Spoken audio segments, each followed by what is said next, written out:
Welcome back to Time Warner Cable's Local Edition. My name is Brad Pomerance. Our guest, Bill Emmerson, member of the California State Senate. And so I want to speak with you about the state budget. I think it's fair to say it's a little better than it was in past years, but we still have seen deficits of 15, 16, 17 billion dollars. Recently had a budget pass. What do you make of the budget?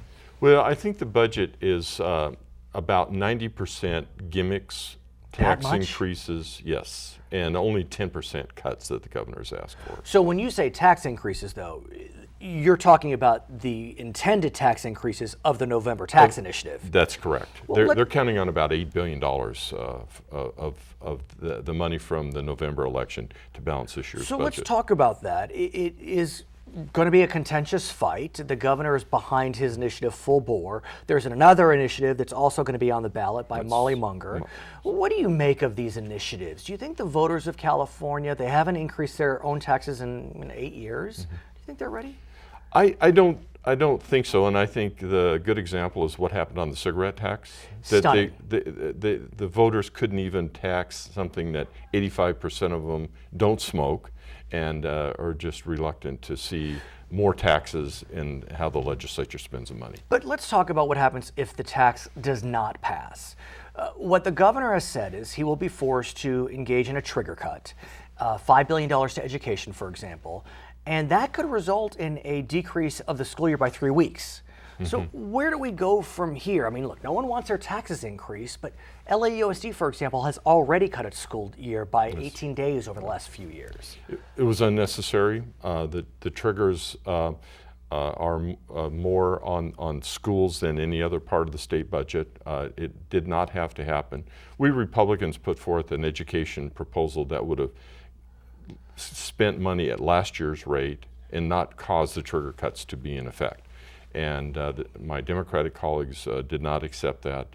You know, we've taken enough from schools over the time. It's now time to protect education, because what we're doing is we're relying on a tax vote and not protecting students or teachers in this process. I want to talk about teachers and other public employees. As you know, we have seen the weight of pensions, public pensions, really bear down the state. And the governor submitted a 12-point plan in December, and the Republicans, in what many say is a stroke of genius, submitted that very plan. They didn't change a period or a T or a Y, whatever it is. Word for word. Word for word. It's been submitted. As we speak today, there's been no movement on it. Where do we stand? We've had no hearings. We've asked for them repeatedly. Just this last week, we asked to bring that to the floor for a vote, and my Democratic colleagues voted it down. What's interesting is you have a Democratic governor who has said he supports pension reform. He's called California pensions a Ponzi scheme.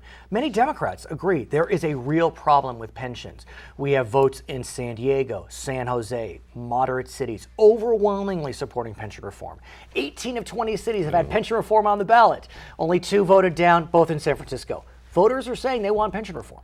And voters are right. We need pension reform, because where we are today is totally unsustainable. We could be as much as $1/3 of $1 trillion upside down on out-year pension costs here in the very near future. So if you had to predict, do you believe we will see bona fide pension reform in 2012? Well, the problem is part of the pension plan needs to be put on the ballot for this November's election. And June 28th is the deadline for being able to put something on the ballot. We'll have to see what happens. So I think they may try, my Democratic colleagues may try to do something in statute, but that's something that can be overturned. Will you come back? I'll absolutely come back. His name is Bill Emerson, member of the California State Senate. I'm Brad Pomerance. Thanks for watching Time Warner Cable's Local Edition.